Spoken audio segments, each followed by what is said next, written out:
Welcome back to the Creatively Curious podcast. I'm your host, Ashley Walter. Today, I'll be talking about how the Creative Visionary Program changed my life. I feel like it changed my life. If you haven't heard of the Creative Visionary Program, it's a program that's put on by Nicolas Wilton, who has a company called Art2Life. And they do this program, they put on a free workshop every March. He does retreats to various places where you get to be creative. They have a membership. So if you haven't heard of Nicolas Wilton, I definitely recommend checking him out. And the free program that they're offering, it starts March 3rd. I believe it goes until the end of that week. So every day he comes live, he talks about his process. Actually, really important things to know. He's a painter, so for painting, and even that workshop, the free workshop, is valuable. But then it leads up to that program. So that Creative Visionary program is a 12-week program, and they go through things. Now, I believe he's changing it a little bit this year. I took it last year, so 2024, but it's was a 12-week program, I think, with a week of rest. And then this year they're doing an extra week of rest, so that should be about 14 weeks. And last year the topics were discover, desire, play, value, design, color value, color saturation, texture, process, momentum, balance, and launch. And each of those that I listed is the week's focus. And so he has recorded that's for his the Creative Visionary program. He has recorded little lessons that you watch. And then there's actually each week 3 live Zoom meetings. So he's on one, he's got coaches, creative coaches that lead the other ones. They answer questions. Now, there's not a way for feedback on your work, direct feedback on your work. Having said that, there's so much learning, so many offerings for how to improve your work, looking at the various principles, that your work will improve regardless. Now, I believe I didn't join the membership, but he does have a membership where they do provide feedback on the work that you have. So my main takeaways from that program were value contrast. So looking at, I would use a lot of color. I like to use color in my paintings, but I was finding I was using a lot of like the same values, midtones. So value is the difference between lightness and darkness. So black and white. And there's a value scale. And so dark colors, are closer to that black, light colors are closer to the white. And I was using colors kind of in the middle and not having a lot of contrast. And so that was a key takeaway for me for sure, was to increase the value contrast. Um, and then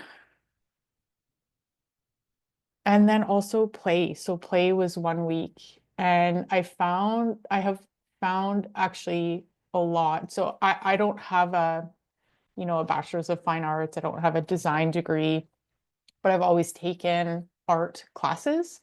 I love that. I did take an art class in university.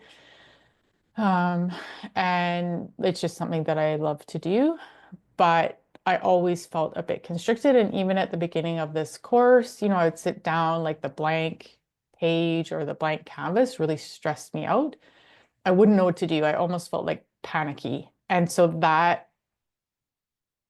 I would almost even say that lasted for the class. But then when you keep showing up and have that idea of play in mind, and I mean, this is literally applicable to anything in your life, which is why he calls his company Art2Life. is that if you have that principle of play in mind, like I'm going to just sit down and play and see what happens out of it. And this podcast, I would say, is a bit of a product of that too. Like what happens when you show up to play and to have a good time? And we see kids do that all the time. Like their whole agenda is to play, and they don't, when they have a blank page in front of them, they're not sitting there stressing out about what to do. They just dive right in. So that's been a really big part for me. And I do have to keep reminding myself of that. Like what can we figure out today? And even if you're making mistakes, quote unquote mistakes, they're not really mistakes because you're learning from everything that you do. And with paint, it's easy because you can just paint right over it. So color was another big one for me. I do have a tendency to use a lot of colors, which I like, but I guess I would change the value of the color using white and black, not using complementary colors, which maybe that's too much. But you learn all about that in the program. What's a complement? What's a primary color? What's a secondary color? What's a tertiary color? So that was another big piece for me that I really enjoyed playing with. And so I would keep my palette like limited. So maybe just two colors plus white and black. And I still feel like I'm figuring that piece out a little bit right now. But yeah, so there's lots of things that I took away from that. They talk about really like a series, working in a series of paintings. So not just working on one painting, but having a number of paintings on the go, because it really reduces the stress of like figuring out that one painting. So you work a little bit on each one, leave it for the day, come back, and that's been really helpful for me too. So typically I would work on no, I worked on two, I believe, at a time, maybe a couple extra. And then another nice, interesting thing that I took away from that program was the throwaway board.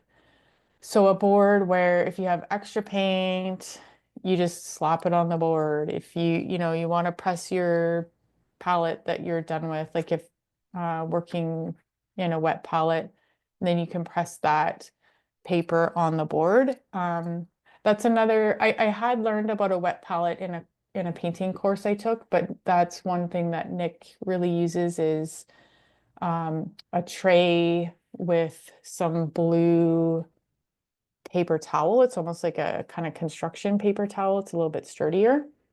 And some tracing paper on top and making your own wet palette that way. That's been kind of a neat way of painting too, because typically I was using, I can't remember what it's called, but it's almost like a wax paper. So it's not wet. And I would find I would need to use retarder, which is a product that helps the paint not dry out as quickly. So I kind of like working in the wet palette. So I'm doing that pretty much all the time now too. But back to the throwaway board. So just a board where you're slapping paint on and really have no thought about the outcome. And if you're listening to this, you won't be able to see, but I'm holding up one of the throwaway boards that I've been just continually adding to, and not too bad. I kind of like how it looks, but literally no thought. And I mean, that's another takeaway is kind of that play piece. What can happen when we're not thinking too much about things or trying to make an outcome happen? Like great things can happen from that. So, what else did I want to say? Um, if you haven't checked out Nicolas Wilton, definitely check him out on Instagram. He's always posting. He's really honestly one of the most inspirational people I think I've encountered. I was told about him actually from a fellow artist that I met here at one of the art walks that I was in, and he's just so compelling and so interesting. And I was always quoting, writing down things he would say. When you are more balanced and filled, you can make better art. And I think we've heard that, a lot, but when our cup is full or overflowing, then we can create from that overflow. We can live from that overflow, and everything is better from that place. Let's see. And then I did want to show a few examples of things that I made. But basically, I mean, there's obviously techniques and specifics that they teach in the program, which are really good. But also it's more about the process of showing up consistently. And again, you hear that everywhere with exercise, just be consistent. If it's 15 minutes, 20 minutes, 30 minutes every day, you'll build strength. You'll have a healthy heart. Same thing with art, same thing with mindfulness. It doesn't have to be a lot. It just needs to be consistent. And that's one thing that I haven't been good at with my art, is being consistent.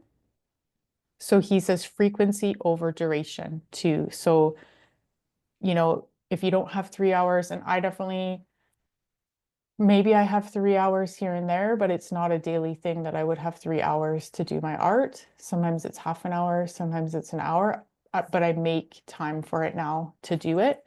And one of the neat things is these sketchbooks that he recommended keeping. So it's kind of like a sketchbook slash writing notes in. So I work on one side, take notes on the other side. Sometimes I do a full spread in the book. And so that oftentimes is my creative practice. So if I don't have a lot of time, I have another smaller sketchbook that I've been working in. And then like gearing up to do some of the art walks here where I live, then I'll need to work in more time to my schedule and work on bigger pieces. But like initially, I feel like my art was really controlled, and um I was really concerned about what I was making, and so I was really just like controlled is kind of the best word for that.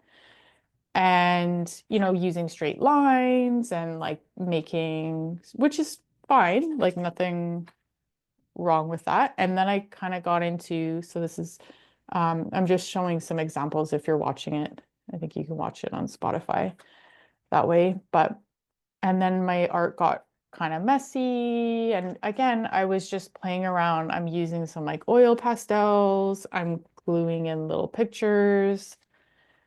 And the whole point is to not judge, like, because I think that's a piece that comes up for me too, is that inner critic. So really being judgmental of what I'm doing and not being just curious and happy that I'm showing up. So I've had to remind myself lots too. And again, you're learning. So I started painting. Another thing of Nick's is to paint really thick, lots and lots of paint, and then you can scrape into it, which I'm loving. I love scraping into it. I maybe am doing a little bit too much scraping into because I love it so much, but it's just another way of exploring, right? And what I guess the other thing, the other big takeaway was differences. So when you're putting down a mark, put down whatever you're playing. Can the next mark be different? And how can it be different? Like a different style of mark with a different brush, a different value. How can it be different? And when there's lots of differences, then that makes the art more interesting.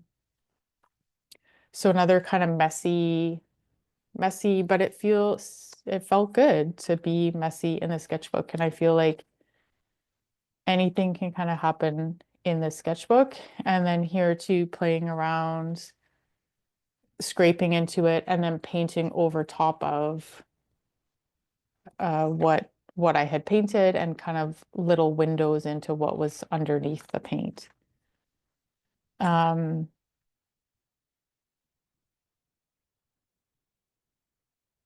here's one I'm just going through my sketchbook here that is not very nice. I did too much. I put too much on here, but that's all part of the process too. And again, with paint, I could paint over this whole piece and make it better. And I guess that is the piece too, that they help you kind of look at your art, see what you think needs to be changed. Like I think the values are too much the same. There's too much going on. And that's one thing I think I have a bit of a challenge with, is like this garage sale where there's a whole bunch happening,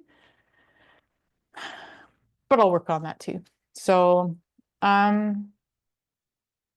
yeah, basically I'm like loving my creative practice that I show up regularly to do. I'm learning, again, kind of messy, but I'm also really into painting on one side in the sketchbook and painting thick, and then taking that paper that I've painted on and pressing it to the other side of the sketchbook and making like a print basically from it. I feel like that's pretty cool. So it's just playing around and seeing what we can create. So he's having a free workshop in March. So it starts March 3rd. I'll link to his website, Art2Life, where there's a little bit of information about the Creative Visionary Program. I'll see if I can link to his Instagram because there's lots of updates there, but you can get on the email list for that and check it out. I mean, check out the free program for sure. And there's replays that are sent. And if you have the capacity and you're interested in exploring, how your art can be better, can be different, then he has that program that starts March 20th. And honestly, I wasn't sure how it would go. It's an online program. There's not a lot of feedback, but I would say my art has really, really changed. And the fact that I just love coming in here, I'm not stressed out about it. I'm curious about what will kind of come out that day. Like, I love that. That to me has been worth it, instead of kind of just being stressed out and then not showing up because I have the inner critic. I'm, you know, being critical of what I'm doing instead of just enjoying the process. And again, where is this leading me? Ashley, what's the purpose of doing all this? Are you getting paid? Like, because that's another thing. Are you making money? I have made some money off things that I've sold for sure. But you know what? I said to my husband, it's like this balm, this like healing balm that I need. I need to be creative. And it's not just, you don't have to just be a painter or someone who draws. I mean, there's anything and everything that we do is creative. It could be creative if we think of it that way. And that play piece is a really big part of that. If you're a chef, a baker, a dancer, a business owner, a teacher, like anything that we do can be creative. So it doesn't have to just be painting. Obviously, this is more of like a visual art program specifically for painting. But if creativity, and I would argue that that is what will heal all of us, is to just embrace that creativity in us and to do it regularly, to do it every day. And it doesn't have to end up, I don't think, to be a profession for you. It can just be something that you love to do and that feels good, right? And let's do more of that. That's that life coaching piece. Do more of what feels good and less of what feels bad. We'll show up differently and the world will be different if we all do that. It's possible. I believe it's possible. So I'll link to his information, to the information of Art2Life, CVP, Nicolas Wilton. And if you have any questions, if you want to reach out to me about my experience, I'd be happy to talk to you about it. Yeah, and if you want to sign up, great. Awesome. I'm going to be there as an alumni. Super excited to start it again. And yeah, everyone have a beautiful creative day.